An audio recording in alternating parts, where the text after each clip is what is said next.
Hey guys, welcome to Endo Warriors. I'm your host, Callie Greenberg, and this is where we have unfiltered conversations about endometriosis, women's health, and what it's actually like living with a chronic illness. So grab your glass of wine and let's get into it. Today's conversation is one I have been really looking forward to. I am joined by Fawn Walker-Montgomery, author of Healing in the Fight, activist, healer, and advocate for health equity.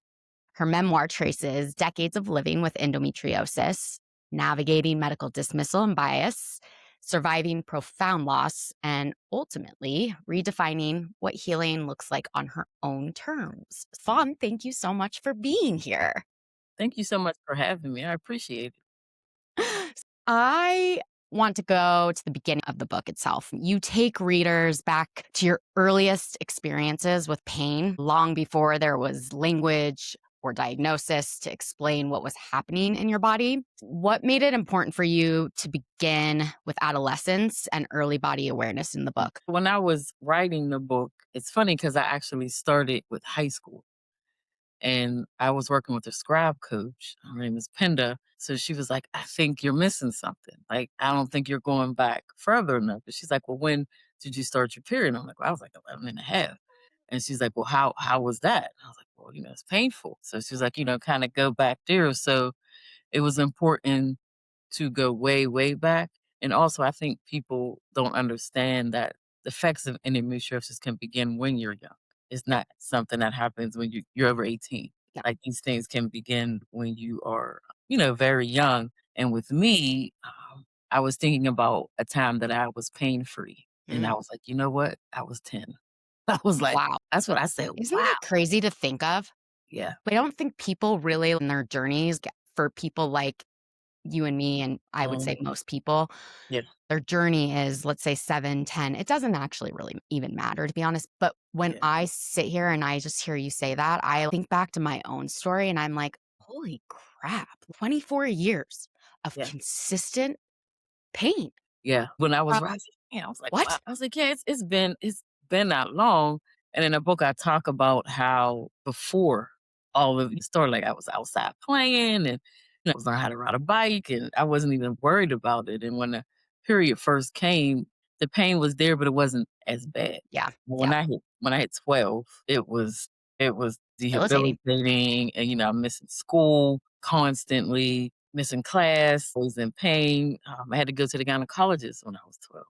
I was a virgin. That was extremely traumatic. Traumatizing. I was like, what is this thing? So traumatizing. I was So I like, personally use writing as a form of therapy. mhm. And I know that through my experience when I write, a Yeah, lot yeah. of old wounds are opened and emotions come to the Mhm. surface. And when Yeah, you really put pen to paper, I don't think sometimes we don't realize that that's what's going to come to the surface. yeah. So, as you were writing this Mhm. memoir, what surfaced for you emotionally that maybe had not fully been named at the time? Well, I had to sit with the lies that I told myself, which were that I'm strong and I'm a strong Black woman. I could take this. I don't have to cry. I don't have to rest. I don't have to sit down because that's those things are weak. I just got to keep fighting and I have to keep going. So I had to sit with the trauma and then I had to sit with the impact that endo has had on my entire life. Like I've been living with this thing my entire life from my Hmm. childhood to college to after college to marriage. Like it was just, it's always kind of been there. So I had to really sit with the effects and how that affected my relationships with myself, with the world, and how it literally was just all encompassing. Hmm. It's And almost like you had goggles on and throughout your life. And then as you started to write your book Mhm. and your goggles came off, and so you were able to see your life in a completely different lens, is what I felt when I read it. Yeah. Yeah. The goggles came off for me when I started to unlearn white supremacy Hmm. in a way that it had shown up in my life, in a way that I had developed a very unhealthy relationship with being productive and being strong. And Hmm. when that was lifted, and when you truly rest and sit in stillness, then you can begin to see some of these things. But if you're always just going, going, going, then you don't, have time to even see that. Well, you think you Mm-mm. don't have time, right? No, and I think anybody who has chronic illness, chronic pain, and we're constantly go, go, go. And that pain is always there, but Mhm. life goes on and we push through and we stay strong and we go at it. Yeah. And you describe pain as something that became normalized very early in your life. And you started having symptoms, as you said, at a young age. And in high school, you were a fierce advocate for fellow students. But you say in your book, your mantra to yourself was suck it up and fake it till you make it. Yeah. And I say that to myself all the time, the fake it till you make it. Hmm. So when it comes to your own personal pain, you just pushed it aside because helping other people was more important to you. I know a lot of us become really good at masking. I've talked Yeah. about masking before on previous Mhm. episodes, and we also are really good at finding coping mechanisms, right? To numb Yeah. ourselves. Can you talk about what you put in the book and explain what became your coping mechanism Mhm. due to that early normalization? Yes. Alcohol was one of the very unhealthy. I had a lot of unhealthy coping skills, Yeah. and alcohol was something that I started very young, and I would drink when I was in pain. Mm, And also another mechanism was fighting racism. okay. It became a mask for me. So I talked in the book about my first protest, which Mhm. was in high school. And when I was in a lot of pain, I would I kept fighting. So it became what I was known for. No, Fawn, she'll do it. She'll fight for you. I was also getting that messaging from some older Black women in my life. Mhm. Don't let them see you sweat. Don't cry. You're all right. You have to learn how to deal with this pain. You have to learn how to get through it. Just pack your snacks. Because I had at a very young age, I had a snack pack, is what my mom would call it. You mentioned that you used to take Tylenol and your mom told you to take grapes. Yes, yeah. I was curious when I was reading that. Did grapes help for nausea? Yes. So crackers, grapes, water, and she would say, pack this with Tylenol. And then when you get in pain, you kind of take these crackers for your nausea. So it helped me Yeah. with the snack pack, but I just became known for fighting. And also that's when people would listen to me Yeah, that's yes. because they're like, Yeah. oh, we need you, right? We need you to fight for this. Now, when I Mm, said I was in pain, it was like, oh, you be all right. I'll give you a few hours to to cry, and then you just need to suck it up and you need to keep moving. So I took on that identity sure. that I was using to mask the pain, and I'd roll with it, and it became my mentality. Mhm. So if I was really pissed off and I was really fighting for something, you can guarantee I wasn't like 100% pain level. You can do it. In our intro call and Mhm. as I was reading your book, you speak to how your medical journeys with endometriosis is very much connected to your identity as Yeah. a Black woman. And you openly write about medical bias Hmm. that you experienced. And I think that this is a really important topic to touch on. I don't know. And I would never sit here and assume that I could relate to that experience. I know there's so many women out there who Hmm. can relate to this and will look to you as somebody to like pave the ways. How has being a Black woman affected how you've been treated in healthcare settings? It's affected the whole entire process from being dismissed, from being not listened to. And for me, it started when I was young. It started with my school nurse. Yes. So my school nurse would medically gaslight because I would go in there and be like, I'm in pain. And she's like, oh, what did you eat? You're a fit girl. Like, what did you eat yesterday?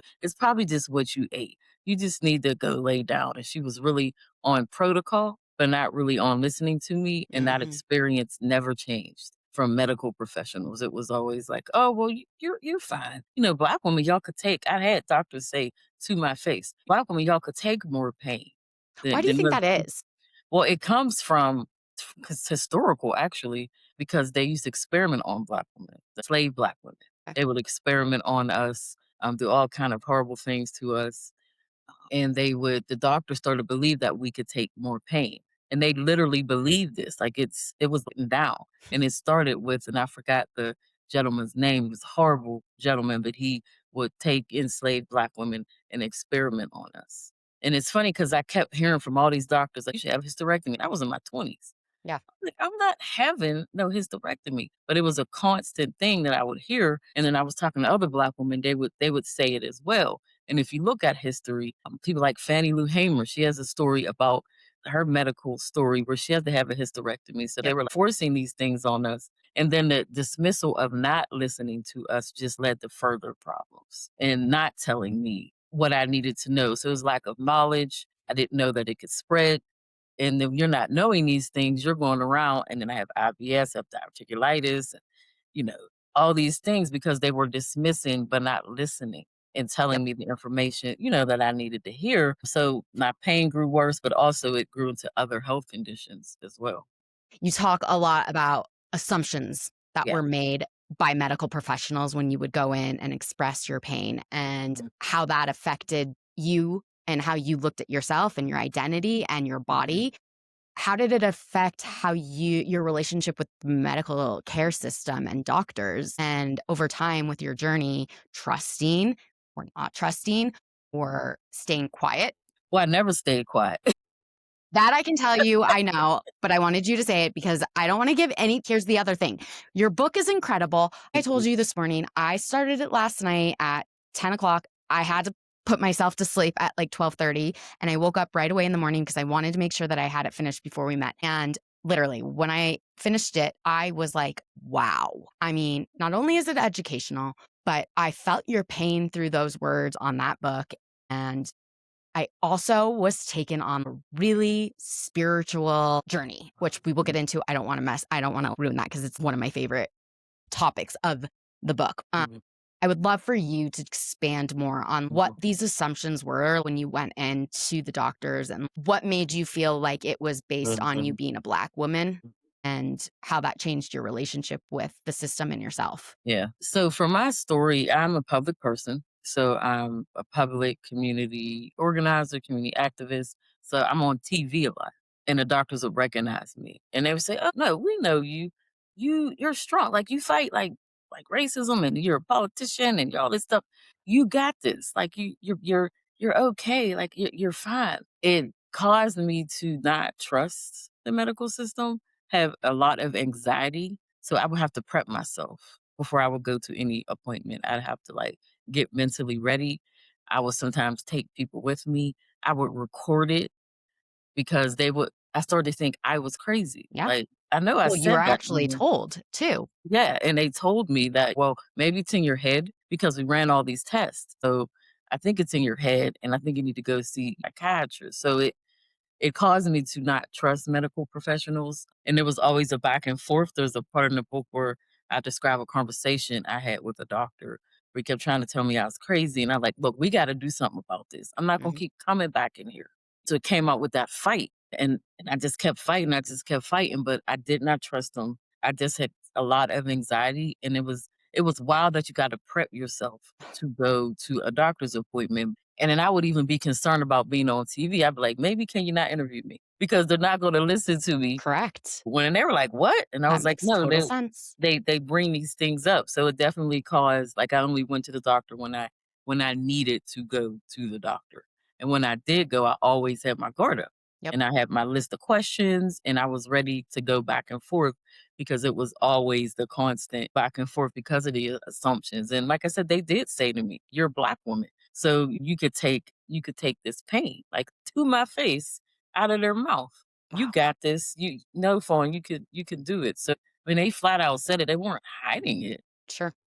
They were like, "You Black. You got this. Your mom came in here with your food, so you can call your mom. You got this."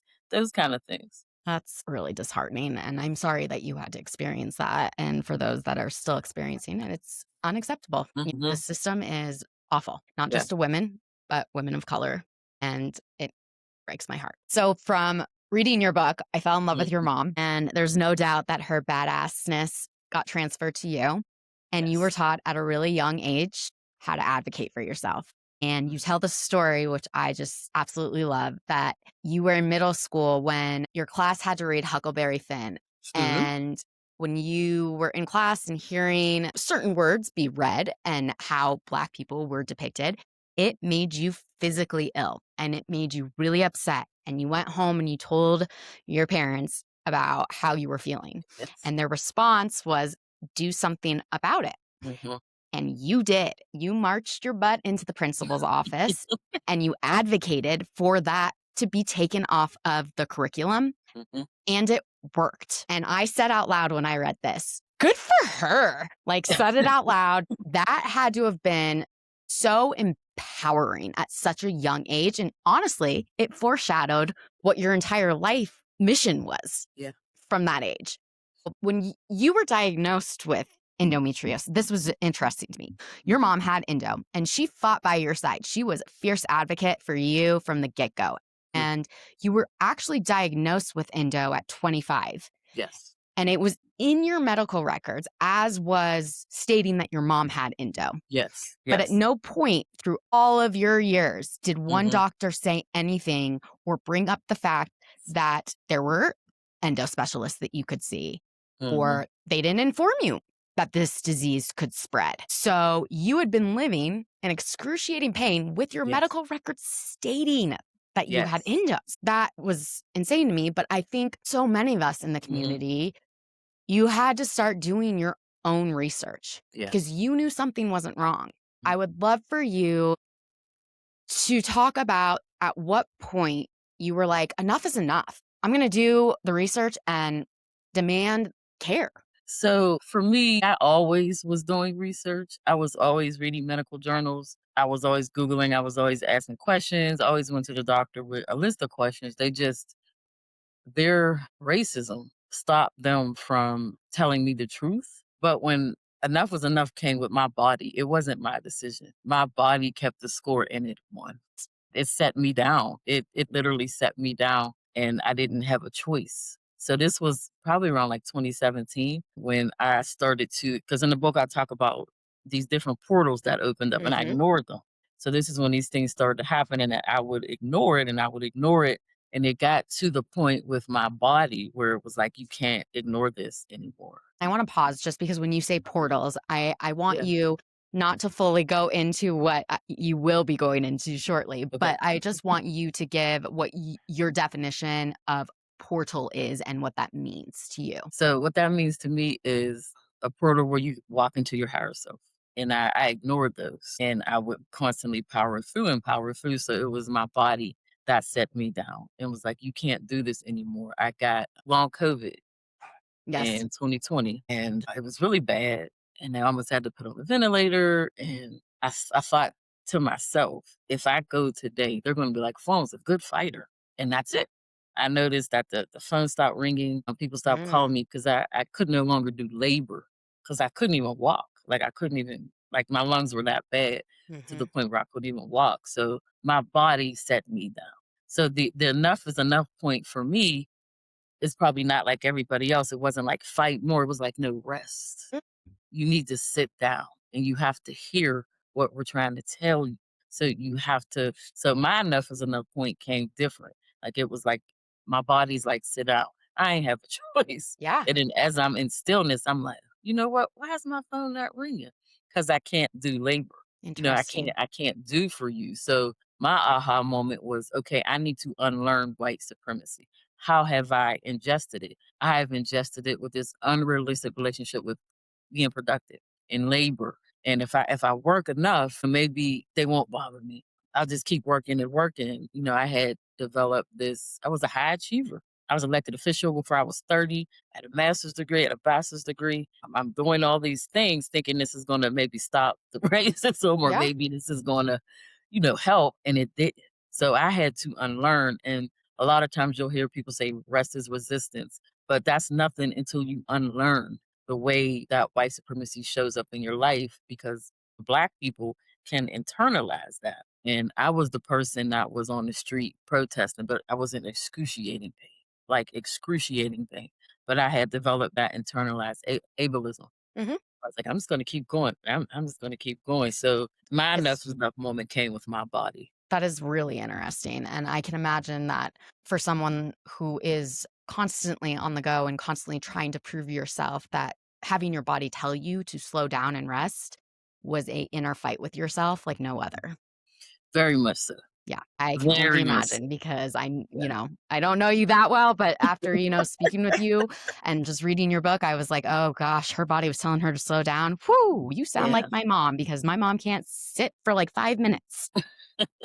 Not having it. So you were 42 Yes. when you saw an endo specialist. And this is when you were told you had stage 4 endo Yeah. and needed a full hysterectomy. Yes. And this is a wild story that you're about to tell.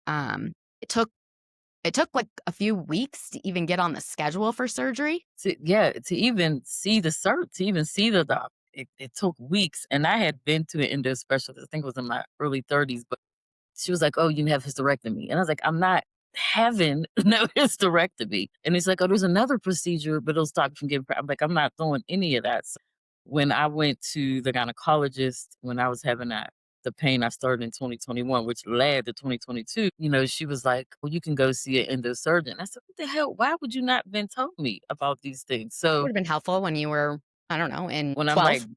dying going through these things. So I called around and everybody was booked. So I just kept calling. I said, "Give me more numbers." And I had to call, and their appointment was 30 days from the Okay. point. So when I got there to the endo specialist, he did an exam within 5 minutes. He said, "Your endo has spread to your rectum." I said, "What do you mean spread?" And he said, "Oh, you have stage 4." I said, "There's stages to this shit?" Oh, man. No one had ever said to me. And Yeah, all I this didn't know that either. journals I'm reading, that there was some saying about no stage. I was No. like, wait, I was like, what did you say? Like stages, stage 4, it spread to your rectum. And I said, is that why I have all these stomach? He was like, oh yeah, probably. Nobody told you that? I was like, no, nobody told me Did that. you ever go see a gastro? Yes. Okay.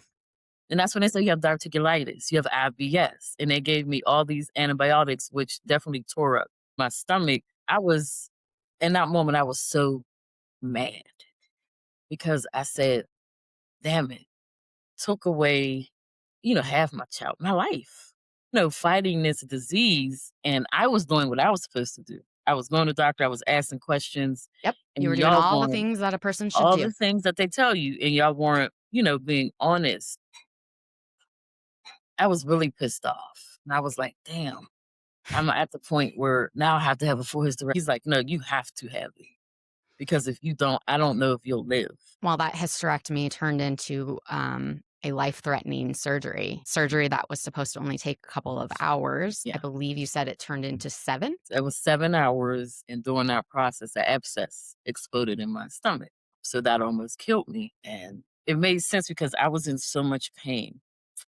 During the surgery, the abscess Okay. exploded. Okay. Yeah, during the surgery. When he said that to me, he said, "If you didn't have this, you wouldn't have made it another 2 weeks." I said, "Well, no shit." That's why I kept calling. I had to call every day to schedule the surgery because you had to wait for the books to open. You had to call every day and send emails and like, okay, we need to get this scheduled. We need to get this scheduled. I had to stay on them. And Which if I is had not done that, I don't think I'd be here today. I Hearing definitely would. I that wouldn't be is, I mean, it's just like, when did advocating become a full-time job for a patient? Why here. are we calling day after day, having to follow up, having to Yeah. check? You were talking about the anxiety, and you Yeah. went from, even in the period when you saw this surgeon and were trying to get on to his schedule for surgery, you got worse and worse and worse just in a very small portion Yes. of time. Yes. Yeah. The pain just got worse and worse. And I was like, look, I can't like take it anymore. Like, I didn't want to have a hysterectomy. That is not something that I wanted to do. I Mm-mm. know that there is no cure for endo, and I know that that would not cure it, but I knew it would help the pain at that Yeah. time. And I had no quality of life. Right. Yeah. I couldn't walk. I was suicidal. Yep. I was planning my funeral Yep. because I thought I was dying.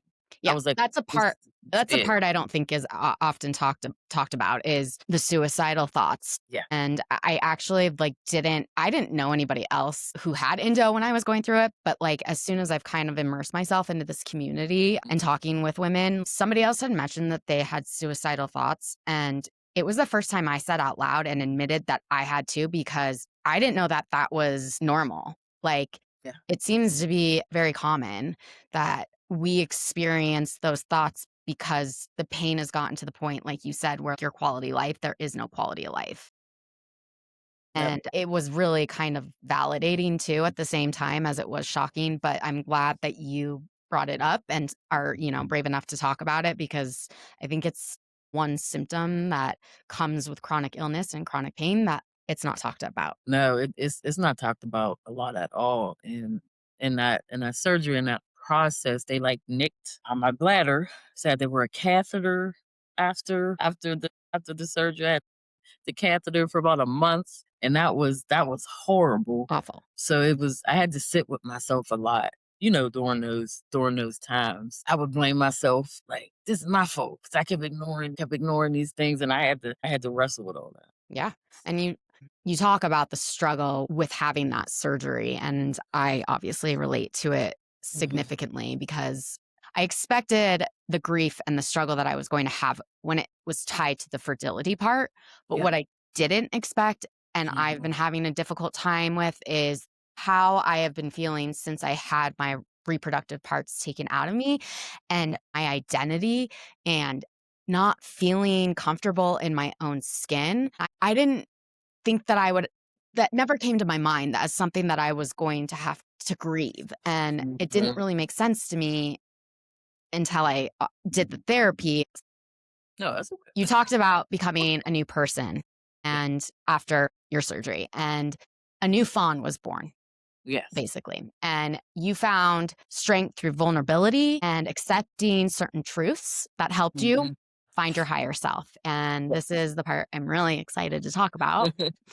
You wrote that healing does not mean the absence of grief, and it can't stress this enough how powerful that is because for me, healing doesn't mean erasing what happened to me, but it Mhm. means learning how to live with that loss in this new reality Mhm. and giving myself permission to carry grief that will never go Mhm. away Mhm. because of what was taken from me due to Yeah. endometriosis. And you talked about intentional healing and turning towards your ancestors and reconnecting with hoodoo as part of Yes. that process. And it was really fun to read about this. It reminds me in the Jewish religion of what's called Kabbalah. For those who don't know what hoodoo is, please Mm. talk about hoodoo and how you ended up utilizing it as a form of healing. Yes, yes. So hoodoo is a form of African spirituality, and the history of hoodoo is with enslaved people. So when we were kidnapped and brought over here, we wanted to hold on to our practices. So our ancestors would have that as a form of resistance. So a lot of times that would show up with the food. Sometimes they would poison the food, and we would grow our own food to heal because we couldn't go to the doctors. So we had to grow the food ourselves, literally heal ourselves. And there was a connection with the elements, fire, air, water, because that was the only way, that we were able to heal. And that's also how we were healing in Africa. So they wanted to hold on to those practices. So they had to assimilate to some degree because they were enslaved. So some people, they took on some of those practices and put them like into Christianity. Okay. But that comes from Africa. And he's kind of stole that and put it there. So to jump in the broom, that's who growing your own food to heal. That is who a lot of traditions with black people is who they do black eyed peas on New Year's Eve. You say don't Mhm. wash your clothes past a certain time. That's who, and Okay. those are the things that they would do when they were enslaved. And those things kind of spread over. And when I was going through my healing journey, I would hear the spirit, Fawn, you need to breathe, you need to rest. And I didn't understand the breathe part until I started to go more into endometriosis treatment. Okay. And I did the pelvic floor therapy, Yep. which was very helpful. And to do that, you have to breathe. Yep. She said, the endo you have, breathing is a way to treat it. And I said, what? And then, those horrible MRIs we have to do, you have to breathe when you're in there. So hoodoo teaches you the ways of your ancestors, going back to your ancestors and kind of using those methods to heal. Okay. It's earthly medicine. Yeah. And that kind of goes into what you were talking about early in the conversation about those portals Yeah. because you experienced some really hard loss growing up, your Yeah. grandpa, and you had that portal open, but you talk about how the pain was just too much. And so you shut it Yeah. off. And it wasn't until you woke up from surgery and your grandma had passed away as well. but that portal was reopened, and this time you listened to it and Yes. allowed it to push forward and a different way. Yes. And it's a beautiful, beautiful story. I Thank just you. want you to know. Thank you so much. Thank you. Yeah, I'm going to be reading more about who. I'm a certified breath worker. Okay. Yes, I'm certified in breath work and then detox wellness coaching. And in hoodoo, we do what we call ancestral veneration. So it was that I looked at my research of my ancestors, and I talk a lot about them in the book. I talk about my grandparents, Robert Lloyd and Grace Harriet Lloyd in the book. And when they died, like there was these times where there were these portals that I just ignored. But I would say I put my foot in it, Hmm. Yeah. but I didn't go through it. Then when, the surgery happened and I almost died, I was like, Hmm. this time I'm actually gonna listen. But I had to unlearn. Yep. And that's so important because I had digested white supremacy because I also used it as a coping skill because I'm Yep. fighting it. You only listen to me when I'm fighting racism. So that's the only time I'm really gonna be me. I'm not resting and relaxing. So when I was listening to them, I was like, oh, okay, this is what they were talking about. So I started to research. And if you see any of my old interviews, post hysterectomy or pre hysterectomy, I talk about the ancestors and how, because I've been doing this work for over 20 years. That's not me. That's my ancestors. And I would always say that in these interviews, but I didn't have the language for who. I was like, I know that they're with me. That's all I had. I did the research, and then I found out that my great great grandfather, they all come from South Carolina, and he left South Carolina because he wouldn't cross the street for a white woman, and he got sentenced to a chain gang. So after he got off the chain gang, he was like, "Well, I'm not ever coming back here." And then they left and came up to Pennsylvania to where we are at McKeesport to work the steel mill, for like a better life. Their grandmother, one Savage, she was one of the first women to work at the steel mill. And she got emancipated when she was like young, which is wild to do in those times. So I said, okay, that's where this comes from. And then I also traced it back to an aunt who my aunts would say she was weird. She did all that stuff, Yeah. those things. And I was like, oh, so that's the ancestral connection to who, was reclaiming Yeah. this practice for I was my going to own. say it's about Mhm. reclaiming the authority that you didn't have over your body. And now Yeah. you were reclaiming that for yourself. At what point did you realize that your story could serve Mhm. others and you made the decision to share your Yeah. story with the world? Yeah, yeah. And I do wanna name my aunt. Her name was Bessie Harriet. I always wanted to name her. It was when I was at my lowest, and I needed those stories to help save my life, because no one was listening to me. Hmm. The doctors, my family was really supportive, but they couldn't, answer those questions for me. So I went to YouTube and I typed in my symptoms, and then these videos would come up of people, telling what they did and what was happening. And I said, is that what this is? I Hmm. need to go see a gynecologist. That's what's happening? So when I looked at those stories, I was like, I need to tell my story. I need to get it out there so that somebody could be, going through this and see that they're not alone. And I also didn't see a lot of stories from Black women, from a Black patient's perspective. Yep. So I thought it was really important to get that out there, I agree. so other people could see that, that they're not alone. What does healing in the fight mean to you now that the book is out? Yeah, yeah. What does that mean to you now? That means fighting in a different way. So not focusing on the doctors, but focusing on the ways of my ancestors. Mm. So when I went out to you get certified in breath work and become a detox wellness coach, I did those things for me Yeah. so I could learn new ways of healing. So the breathing and the breath work and eating differently. And it wasn't about losing weight or, being trendy. It was literally like me connecting with my ancestors. Because over the years, people would tell me, you got to eat better, you got to slow down. And a lot of people would tell me that. And I hadn't unlearned, Yeah. Yeah. So I wasn't there yet. So I got there, through the ancestors. And that's why it's so powerful to me. And I always had this connect because I would speak about them, but I Mhm. never listened. So when I was able to, like, when my body set me down and I connected, I was like, okay, so I need to do this inner work. So healing in a fight just means that I have to fight a different way. It doesn't mean that I don't fight. Of course I do. I definitely resist, as we all should be, Mhm. but it doesn't have to result in my death. It Yes. doesn't have to Yes. mean I have to give up who I am Who or you are. my Yeah. body. Yep. to do that, you can rest and resist. So it just means I fight in a completely different way.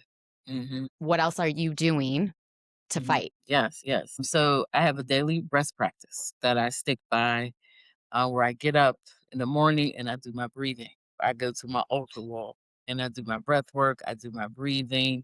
I completely changed my diet, Mm-hmm. to the way I eat fruits, vegetables. I'm starting to incorporate herbs as well. And CBD was another Yeah. thing that has been extremely helpful for me. Yeah. And I do feel like it needs to be looked at as a treatment option. I It had was an not, episode with yeah, about a full episode about cannabis and pain management with yes, Melanie Wenzel that talks all about CBD and yeah, cannabis.